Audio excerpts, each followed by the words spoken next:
playing weight? My perfect weight was between 192 and 194. And that's the thing that's interesting about these days. I would aim, and I had a specific plan in mind. I'd kind of bulk up earlier and get, close to 200 pounds, and then I'd lean out, and then by the time training camp happened, I would be just exactly where I wanted, just the right weight and everything, aerobically and quickness wise and all those things. And I think about these players today that have been tuning up, all the players, whatever they were, I mean, Olympians and football players and basketball, that they were tuning up for a specific time to maximize their potential, and think, gosh, and then and work out at home. There's going to be it's just going to be an incredibly interesting year to see what happens. I think injury wise, there's going to be a lot of injuries, Take me back to 1970.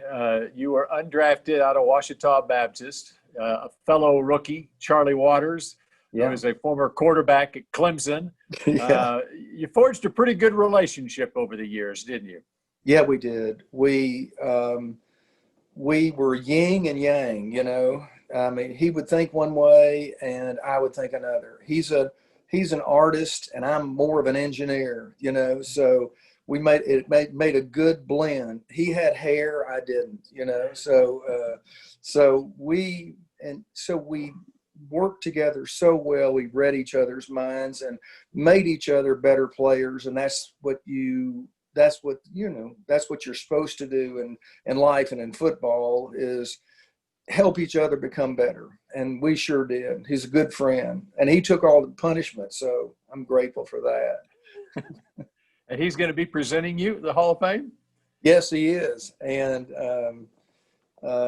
yes, he is. And I told Charlie, I said, I want to see that before I don't want to hear that speech before we do it up there, because I know how you can get. And he said, well, of course it made him mad, but so no, I'm real proud to have him up there. We've known each other so well. We work together so well, and he knows my strengths, weaknesses, and everything else. And I think that it'll come out and he'll do a great job. He's a real smart guy, and it's going to be a really good induction whenever it happens. All right. So he was the yin to your yang. He was also considered a heartthrob. So what were you? Yeah, he was a heartthrob. He had he had this big poster with his shirt unbuttoned, and even to the day I see these ladies that come up and say, I had Charlie Waters poster, and I said, well, good, because I had a Sports Illustrated, same kind of poster, but it was a football poster. And did you have one of mine? No, I didn't. So, but the guys did. He was a girl's heartthrob. The guys like me. The girls like me too, though. There you go. So what was it? What do you think? What was it that put you over the top to be able to make it in the NFL, being an undrafted guy out of Ouachita Baptist? Well, I think, the number one thing is that you had to stay healthy. And I found throughout these years that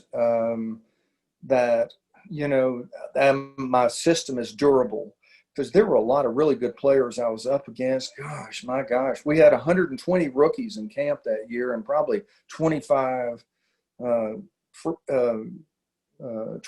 guys that were playing defensive back, trying to play defensive back, and 2 or 3 or 4 guys in the top 6 that were defensive backs.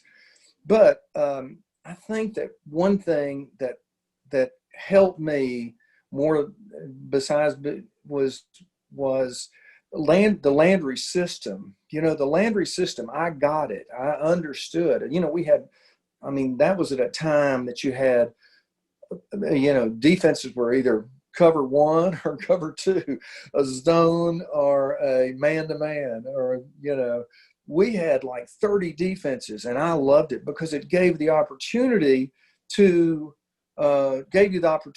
disguise the defense and really be more effective in it. And I knew how to do that. And Coach Landry realized that. He told me one time, because when I would come up and attack the run, he said, Cliff, you know your responsibility on 34 defense, 34 flex weak defense is over here covering this strong side corner and helping Mel out and not making the tackle. And he said, because he's counting on you to make the post. So do you, so if you miss that, you understand what that means, right? And I said, yes, sir, I get it. That's his way of motivating me to say, hey, don't mess up. Don't mess up. And go up there and try to tackle when Mel gets beat on the post. He said, or you'll be out. That was kind of his signal. That's the way he coached me, and he knew how to get to me. So I read this somewhere. Did you wear place kicker pads, smaller pads? Yeah, I wore place kicker thigh pads, and I mean the trying to perfect your game and try to make it where everything that you've got fits just right and fits right, feels right, and that you're maximizing your ability. And that's what so I had shoes that I cut a big X out where my big toe went, so they'd fit real tight, no slack in there. And kickers, some of these guys today, of course, they play touch football today. I shouldn't say that. So, but I wore those because the speed and flexibility that it gave you by wearing them. So, I had my own Marietta helmet that had space age technology foam that theoretically absorbed the impact better than most of the helmets on the market. That's probably why it's delayed my CTE. That probably going to happen one of these days, but I hope not. So who gave you the nickname Captain Crash? Dave Edwards was a strong side linebacker for us and a great one, really good guy. He passed away a few years ago, but he gave nicknames to everybody, like Charlie Waters was Bucket, and Leroy was Killer, and Rayfield was Big Cat, and Cornell Green was Sweetness, and Captain Crash came later. He just called me Crash. He said, Crash, hey, Crash. I don't know where he got that or why he thought of that nickname, but that's the nickname that stuck with me. All right, you played in 5 Super Bowls, won 2 Super Bowls. I want to take you back to Super Bowl 12. Okay. The win over the Denver Broncos. What sticks out about that win over the Broncos? Well, Craig Morton was the quarterback, who I knew very well. He was a quarterback in Dallas. And so, Coach Landry always told us and taught us that anticipate, don't react. So that means that there's thought that goes into your expectations of the play. And because I knew Craig, I knew what to kind of expect from him. So we had a really good day back there. The one thing that did happen is that one of their best receivers. I knocked him out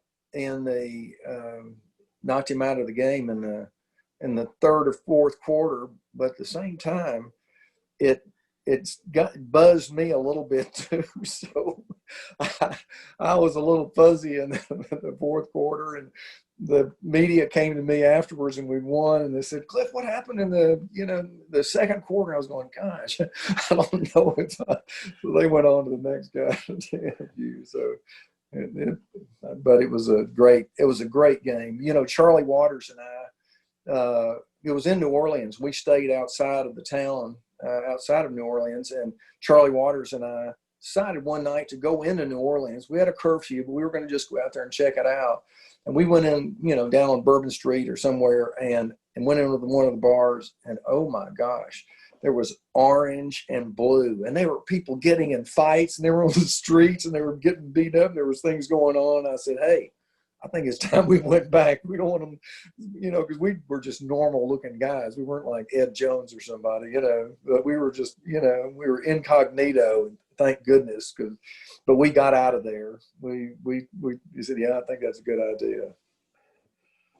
That was a that was a Super Bowl where Randy White and Harvey Martin were the co-MVPs of the Super Bowl, and them along with Ed Jones up front.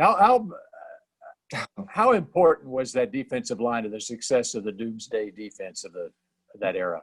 Well, the way I look at it, it's my perspective, is that the secondary covered the wide receivers so well, it gave our up front guys a lot of time to trap the quarterback. There you go. No, you don't tell them that. I said that. But no, I mean, you talk about an incredible defensive line. And Harvey Martin, a guy that like Drew, I believe he needs to be in the Hall of Fame. And with Randy White, oh my gosh, those guys they were so good and put so much pressure on Craig in that game.